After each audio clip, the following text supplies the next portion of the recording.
रस्त्याने जाणार आहेत. या रस्त्याची दिवसेंदिवस लोकांना स्वयंपाक सुद्धा करता येणार नाही अशी अवस्था आहे. म्हणून माननीय आमदार आपले देवेंद्र यांना सांगितलं हा एक महत्त्वाचा भाग आहे. हा पहिला रस्ता करा आणि 40 लाख रुपये आपण शौचालयाला दादाने या ठिकाणी दिलेले आहेत.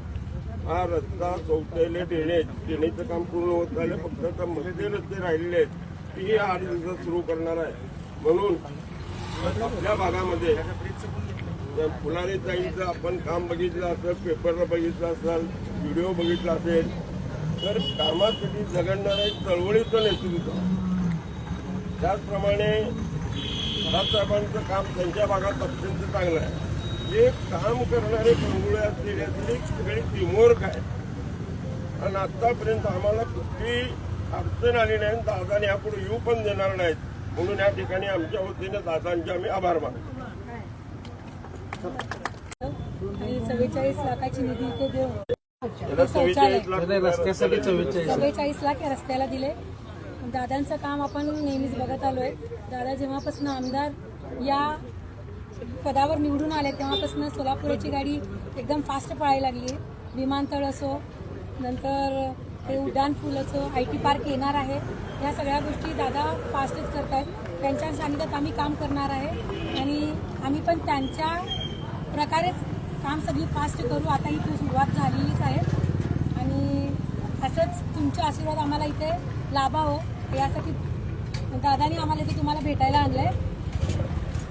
एवढे बोलून मी माझी 2 शब्द सांगायचे धन्यवाद.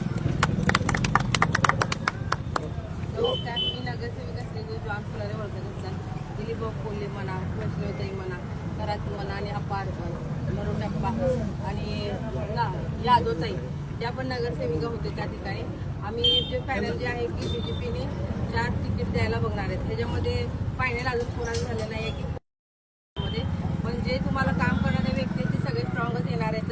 तुम्हाला तर माहितीच आहे महिलांचे प्रश्न म्हणा अनेक माध्यमातून मुख्यमंत्री आपले सगळ्या लाडक्या बहिणी योजना चालू आहेत. महाराष्ट्रामध्ये राज्यामध्ये आपला BJPची सत्ता असल्याचा प्रयत्न करतात.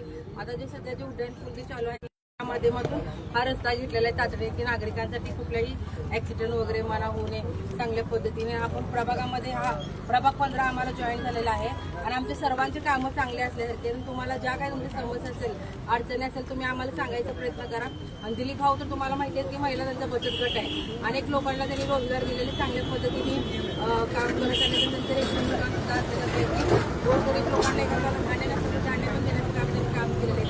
हे सगळे चांगले नगरसेवक आपल्याला लागलेले आहेत. आम्हाला फक्त एवढा एकच विश्वास आहे की कोणी पण येतील तुमच्यापर्यंत दिशाभूल करायला बघतील की जे BJPचा जो सत्ता आहे की आपण त्याच्यावर लक्ष देऊन फक्त 4 बटन कमळावर टाका आणि येणाऱ्या काळामध्ये आम्हाला भरपूर मदत निवडून द्या. तुमच्या ज्या काही वार्डाची समस्या मी जास्तीत जास्त करायचा प्रयत्न करू. आपण सगळं राहिला इथं आल्याबद्दल